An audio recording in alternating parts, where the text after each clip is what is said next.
भैया, ये जो आपको नई जिम्मेदारी मिली है, ये कितनी महत्वपूर्ण है तथा क्या मानते हैं कितनी जिम्मेदारी आपकी बढ़ गई है आज की डेट पे? देखिए, जिम्मेदारियाँ जैसे ही आदमी उम्र से भी बड़ा होता है तो ऐसे सबकी जिम्मेदारियाँ बढ़ती जाती हैं। पूरे प्रदेश के संगठन मंत्रियों का समन्वय की जिम्मेदारी मुझे मिली है और मेरा प्रयास होगा कि राहुल गांधी जी और कमलनाथ जी का सपना पूरा हो और पूरे प्रदेश के अंदर एक अच्छे समन्वय के साथ हम 2023 का लक्ष्य पूरा करें। तो ये जो टिकट उकट का भी वो होगा, तो लोगों में ये अफवाह मतलब चर्चाएं हैं कि रीवा में टिकट में भी भैया का योगदान रहेगा, किसे मिले किसे ना मिले, इस पे क्या क्या कहें? देखिए, इसमें मेरा कोई योगदान नहीं है, इसको आप शून्य की तरफ ले जाइए। यह योगदान आदरणीय प्रदेश अध्यक्ष कमलनाथ जी का, नेता प्रतिपक्ष का और मध्य प्रदेश के शीर्ष नेताओं का और बिंद की धरा के हमारे जो नेता हैं आदरणीय राहुल भैया हैं, कमलेश्वर पटेल जी हैं, राजेंद्र सिंह जी हैं, यह उनकी जिम्मेदारी है। मैं एक सक्रिय जिम्मेदारी का कार्यकर्ता होने के नाते मेरी जिम्मेदारी संगठन की है, तो मैं सिर्फ संगठन की ही बात आपसे कर सकता हूँ। आज के डेट पे क्या लग रहा है आपको? अब आने वाला विधानसभा जो चुनाव है, 3-4 लगभग 6-7 महीने बचे हैं, कितनी तैयारी है कांग्रेस की? और ये जो कमलनाथ जी ने अभी 500 रुपये सिलेंडर देने की बात की है, क्या ये मील का पत्थर साबित होगा महिलाओं के लिए? ये तो जिस दिन आदरणीय कमलनाथ जी ने घोषणा की थी उसी दिन यह मील का पत्थर साबित हो गया, क्योंकि कमलनाथ जी जो बोलते हैं वो करते हैं और कमलनाथ जी पे छिंदवाड़ा की जनता तो विश्वास करती ही करती है, प्रदेश की भी जनता विश्वास करती है। छोटे छोटे 2 उदाहरण हैं, बहुत छोटे उदाहरण, उसको आप गंभीरता से समझिएगा। 100 रुपये बिजली का बिल देने के लिए कहा 15 महीने। मुझे पूर्ण विश्वास है कि आपके लोकतंत्र के कुछ ऐसे पत्रकार होंगे जिनको 100 रुपये बिजली का बिल मिला होगा। फिर साथ ही उन्होंने कहा कि मैं वृद्धा पेंशन बढ़ा रहा हूँ, बढ़ा के दिया। साथ ही उन्होंने कहा भ्रष्टाचार बंद करना है, तो 51,000 रुपये का चेक बच्चियों को शादी में देने लगे हैं। वो चांदी, पायल, साड़ी पे भ्रष्टाचार नहीं हुआ, वो सीधा पैसा किसके पास गया? बहू के पास गया या बच्चे के पास गया। तो उससे आप आदरणीय कमलनाथ जी की दृष्टि को समझ सकते हैं कि कमलनाथ जी किस विजन के व्यक्ति हैं, किस दृष्टि के व्यक्ति हैं। तो मतलब ये जो 500 रुपये में सिलेंडर देने की बात हो रही है, तो ये मतलब घोषणा पूरी होगी, ऐसा मान के चला जाए? अगर कमलनाथ जी ने बोला तो आपको याद होगा कि राहुल गांधी जी ने बोला था कि किसानों का ऋण माफ़ होगा जैसे ही सरकार बनेगी उसके 1 हफ्ते के अंदर। पूरा करके दिया कि नहीं दिया? तो कांग्रेस जो बोलती है वो कांग्रेस करती है और कमलनाथ जी जो बोलते हैं वो धरती पे उतारते हैं। आप रीवा से हैं, रीवा में इस समय पर आप जो देख रहे हैं, कांग्रेस में कहीं ना कहीं थोड़ी बहुत गुटबाजी अभी भी समझ में आ रही है। हालांकि महापौर के चुनाव में तो एकजुटता देखी गई, लेकिन क्या लगता है, राजेंद्र शुक्ला यहाँ से स्थानीय विधायक हैं और कई वर्षों से हैं, तो क्या उन्हें हरा पाने में अभी सक्षम क्यों नहीं हो पा रही कांग्रेस? क्या मुख्य कारण मानते हैं? नहीं, देखिए, यहाँ फिर मैं आपसे कहना चाहूँगा कि राजेंद्र शुक्ला तो हारे हुए हैं। मैं यह भी मानता हूँ कि हम जीतते जीतते हार जाते हैं क्योंकि हमारे अपने हरा देते हैं। इस बार ऐसा नहीं होगा।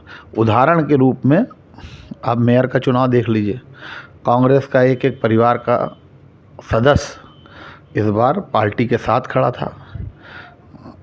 अजय मिश्रा बाबा महापौर बने, सिर्फ इसलिए बने कि पार्टी का एक एक कार्यकर्ता उनके साथ था।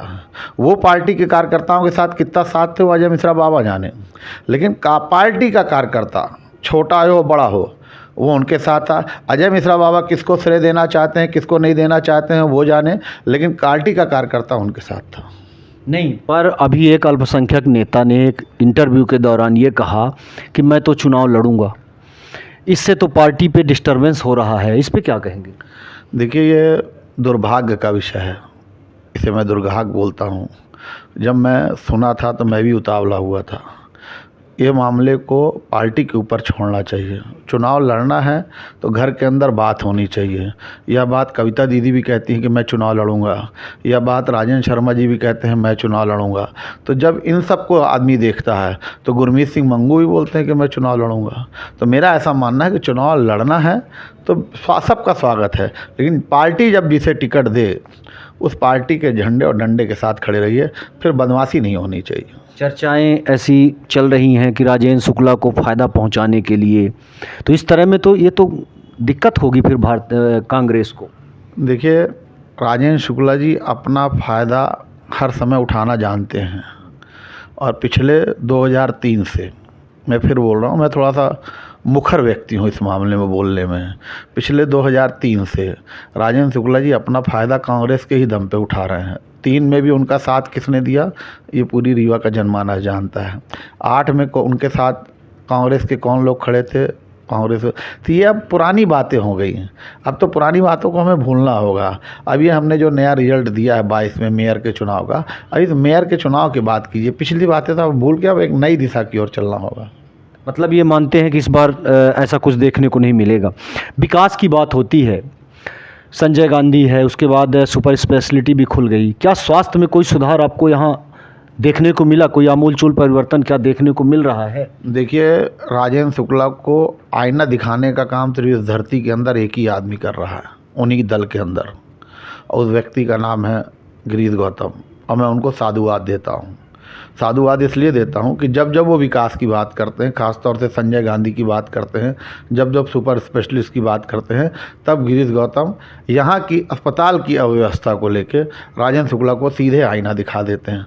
विपक्ष आईना दिखाता है तो लोगों को लगता है कि नहीं ये हो गया, ऐसे अपनी बात कर रहे हैं। जनता परेशान है तो उनको लगता है ऐसी बात। लेकिन अगर सच में राजेंद्र शुक्ला को सच में कोई अगर आईना दिखा रहा है संजय गांधी और सुपर स्पेशलिस्ट की अव्यवस्था के खिलाफ, तो सिर्फ गिरीश गौतम दिखा रहे हैं। शायद वो व्यवस्था के खिलाफ मैं भी बहुत आंदोलन किया, मैंने भी यात्रा की, मैं नहीं दिखा पाया। मतलब ये अब जनता समझने लगी है कि इन दोनों में आपस में मनमुटाव चल रहा है। जनता क्या समझने लगी है यह तो मुझे नहीं मालूम, मनमुटाव चल रहा नहीं चल रहा, लेकिन एक बात तो सच है, कुछ ना कुछ तो है। जी जी। कांग्रेस पार्टी में आप इस समय पर क्या ये बता सकते हैं कि रीवा में 8 विधानसभा सीटें हैं, या बिंद की बात करें कितनी सीटें इस बार यहाँ से लेके आएगी? चूँकि पिछली बार एक भी सीटें आ नहीं पाई थी, इस बार कैसा रहेगा? देखिए, ज़्यादा से ज़्यादा कांग्रेस इस बार सीटें जीतेगी। कितनी जीतेगी, कितनी बढ़ेगी, कितनी कम होगी, इन सब बातों पे हम नहीं जाना चाहते। सीटें बढ़ रही हैं, ये आपको भी दिखता होगा। 500 रुपये का सिलेंडर की चर्चा आपने की, कमलनाथ जी के विश्वास की चर्चा आपके सामने हो गई। और प्रशासनिक अधिकारी कलेक्टर, कमिश्नर या उस तरह के जो अधिकारी हैं, मुझे ऐसा लगता है कि शिवराज और कमलनाथ जी को जब खड़ा कर दिया जाए तो प्रशासनिक अधिकारियों को भी जब चुनना पड़ेगा काम करने के लिए तो कमलनाथ जी को चुनेंगे। बिल्कुल, भ्रष्टाचार चरम सीमा पे है। तहसीलों में, जनपदों में कोई कहीं जनता की सुनवाई नहीं है। क्या कहेंगे इसके बारे में? ये ऐसा क्यों हो रहा? क्या प्रशासन को खुली छूट मिल गई है? देखिए, आज भी मौसम पानी का आपके सामने है। 2 दिन से फसलों की क्या स्थिति है आपके सामने है। क्या कहीं कलेक्टर, कमिश्नर ये आपको फील्ड में दिखे क्या? कितनी फसल बर्बाद हो गई, किसान के साथ क्या हो रहा है कहीं दिखे क्या? रोजगार के संबंध में आज तक कुछ हुआ क्या? डभौरा में पावर प्लांट आया क्या? पुल बनवाया है तो पुल बना है, लेकिन पुल के बीच में ठेकेदार कौन है? पुल बना, मैं पुल का स्वागत कर रहा हूँ, लेकिन राजेंद्र शुक्ला को ये भी बताना होगा कि इस पुल का ठेकेदार फलाना आदमी है, फलाने आदमी के साथ मेरी कहीं ना कहीं सहभागिता है। ये तो उसको बोलना पड़ेगा। बिल्कुल। एक ये भी सुनने में ये आ रहा है कि शिवराज ने घोषणा की है कि 50% जिनकी फसल खराब हुई होगी उन्हें ही हम मुआवजा देंगे। इस पे आपका क्या पॉइंट ऑफ व्यू है आपका? 50% जिनकी फसल खराब हुई है उनको मुआवजा देंगे। जो पिछला मुआवजा वो अभी तक मिल जाए तो फिर हम अगले मुआवजे की बात करेंगे। मतलब आपका ये कहना है कि अभी पिछला ही नहीं मिला तो इस बार की क्या बात करना? शिवराज की घोषणा शिवराज ही जाने। अच्छा, ये भी सुनने में आ रहा है कि राजेंद्र शुक्ला जी जो हैं वो टिकट एक तरफा, जैसे एक कांग्रेसों में होता है कि 4 से 5 लोग टिकट मांगने की लाइन में हैं, तो क्या आपको लगता है कि राजेंद्र शुक्ला की भी टिकट पे कोई और उम्मीदवार होगा जो मांगने के लिए आगे आएगा? देखिए, ये बड़ा सवाल है और मैं इस मामले में मुखर रहता हूँ बोलने में। एक दौर कांग्रेस का था तो मनगवा में किसी की हिम्मत नहीं होती थी कि कांग्रेस से टिकट मांग ले। इस तरह राजेंद्र शुक्ला रीवा से चुनाव लड़ते हैं, विधायक हैं, किसी की हिम्मत नहीं है भारतीय जनता पार्टी के नेता की कि वो आवेदन दे दे। सब डरे सहमे हुए हैं, कहीं ऐसा ना हो कि उनके खिलाफ जांच हो जाए, उनके खिलाफ मुकदमा दर्ज हो जाए। तो कांग्रेस का और बीजेपी का, दोनों का मैंने आपको उदाहरण दे दिया। मनगांव से कोई टिकट नहीं मांगता था। मैंने वो दौर में, मैं नौजवान बच्चा था, मैं देखता था किसी का आवेदन नहीं हुआ करता था। आज राजेंद्र शुक्ला के खिलाफ किसी की भारतीय जनता पार्टी का आवेदन नहीं है। क्या डर हो सकता है? अब ये डर तो जो नहीं मांग रहे हैं उनसे पूछना पड़ेगा आपको। ये सवाल तो वीरेंद्र गुप्ता से पूछना पड़ेगा। ये सवाल तो आपको जिला अध्यक्ष रीवा अजय सिंह जी से पूछना पड़ेगा। यह सवाल ममता गुप्ता से पूछना पड़ेगा। यह सवाल शिवेंद्र सिंह से पूछना पड़ेगा। और यह सवाल भारतीय जनता पार्टी के उन नेताओं से पूछने पड़ेगा कि तुम्हारे में हिम्मत क्यों नहीं है। और एक बहुत बड़ा सवाल, राजेंद्र शुक्ला जी ने जो बिसात बिछाई है वो बिसात पे वो खुद गिर रहे हैं। प्रबोध व्यास के साथ जो उन्होंने अन्याय किया, वो कार्यकर्ता जो कुशाभाऊ ठाकरे का कार्यकर्ता था, उसकी टिकट की दावेदारी नहीं कर रहे थे। वो जो कांग्रेस से कार्यकर्ता गया है वेंकटेश पांडे, उसकी दावेदारी कर रहे थे। तो उन्होंने कुशाभाऊ ठाकरे के कार्यकर्ता के साथ अन्याय किया। लेकिन लोगों में तो ऐसी भी चर्चा है कि वेंकटेश को न उतार के उन्होंने अपने पैरों पे कुल्हाड़ी मारी। हम तो फिर बोल रहे हैं आपसे, ये जो विद्रोह पैदा हुआ कुशाभाऊ ठाकरे के कार्यकर्ता के साथ, कितनी लड़ाई लड़नी पड़ी उस कुशाभाऊ ठाकरे के कार्यकर्ता को अपनी टिकट के लेके, ये उसका दिल जानता है। कभी बंद कमरे में छाती पे हाथ रख के पूछेगा प्रबोध व्यास से कि तुमको टिकट किसने दिलाई, तो कहेगा कार्यकर्ता थे, दरी बिछाए थे, मिल गई, नहीं तो वो गई थी वेंकटेश साहब के पास। पिछली बार एक भी टिकट अल्पसंख्यक को नहीं दी गई। इस बार क्या रीवा में वो समीकरण फिट किया जाएगा? एक रीवा से आप भी कई दिनों से राजनीति कर रहे हैं, जनता आपको भी अब विधायक के रूप में देखना चाहती है। क्या आप मांग करेंगे या ना करेंगे, इस पे थोड़ा सा जनता जानना चाहती है। देखिए, मैं लगातार सेवा कर रहा हूँ और मैं खुद खुश हूँ इस बात को लेके कि आम आदमी, गरीब, अनुसूचित जनजाति, आदिवासी, पिछड़ा और समान वर्ग के गरीब के बीच में मेरा एक अपना अलग स्थान है। मैं इससे बहुत खुश हूँ। पार्टी देगी तो धन्यवाद, नहीं देगी तो धन्यवाद। मतलब आप पार्टी के ऊपर सब कुछ छोड़ रहे हैं। अंत में आते हैं राहुल गांधी जी के ऊपर। अभी उनके साथ जो उनकी सदस्यता ख़त्म हुई, इस पे आप बताइए, ये आप इसको किस तरह से देखते हैं?